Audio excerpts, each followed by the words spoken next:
За 2 дні 8 збитых пешаходаў. Тротуар больш небяспечная зона. Хто і як спыніць п'яны разгон кіроўцаў і бестурботнасць пешых удзельнікаў дарожнага руху. Праблему даследавала Марыя Тройніч.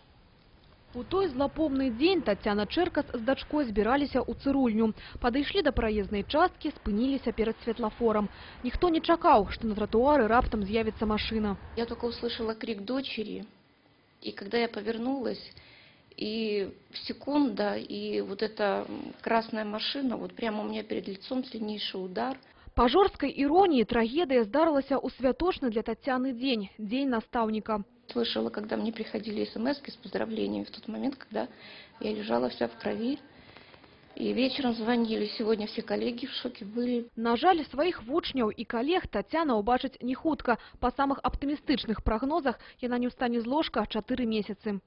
Доставлены бригадой скорой медицинской помощи из дорожно-транспортного происшествия 2 больных.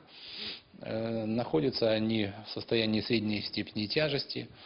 У одной перелом костей голени со смещением, у второй черепно-мозговая травма, перелом костей черепа. Планируется оперативное лечение. Усё здарылася на вуліцы Маскоўскай абласнога цэнтра. Вадзіцель Мерседеса ехаў на дазволены сігнал светлафора, аднак не справіўся з кіраваннем і выехаў на тротуар. Экспертыза выявіла ў крыві мужчыны 2 прамілі алкаголя. Гэта значыць, што перад тым, як сесці за руль, гора-аўтааматар выпіў амаль паўлітра водкі. У апошні час аварыі з удзелам пешаходаў не рэдкасць. За мінулыя выхадныя ў дарожна-транспартных здарэннях вобласці пацярпела 7 пешаходаў. 2 загінулі. І ў кожным другім выпадку виноват водитель. Нарушают и водители, нарушают и пешеходы. Недаром у нас проходит республиканская программа взаимопонимания. То есть должно быть элементарное взаимопонимание и взаимоуважение на дороге.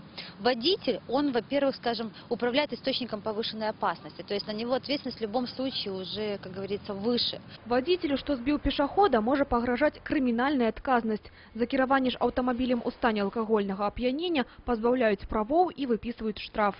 Пьяный за руль – это ужасно. Я считаю, что наказание должно быть намного более строгим. Лишать не на 2 года, не на год, а хотя бы лет на 5, на 6. Все-таки будут побаиваться немного. Во время войны, там, когда немцы приходили, преступления были, повесили, и больше никто преступлений не делает. Ну, грубо говоря. Так то же самое, то есть люди должны бояться этого. Пакаранне для п'яных водителяў сапраўды можа стаць больш жорсткім. Днямі прэзідэнт Беларусі Александр Лукашенко даручыў прапрацаваць пытанне аб узмацненні адказнасці за кіраванне аўтамабілем у нецвярозым стане. Як адзначаюць у прэс-службе кіраўніка дзяржавы, абмяркоўваюцца розныя меры, у тым ліку канфіскацыя транспартных сродкаў. Марыя Тройніч, Александр Сівіцкі, абласныя навіны, Брэст.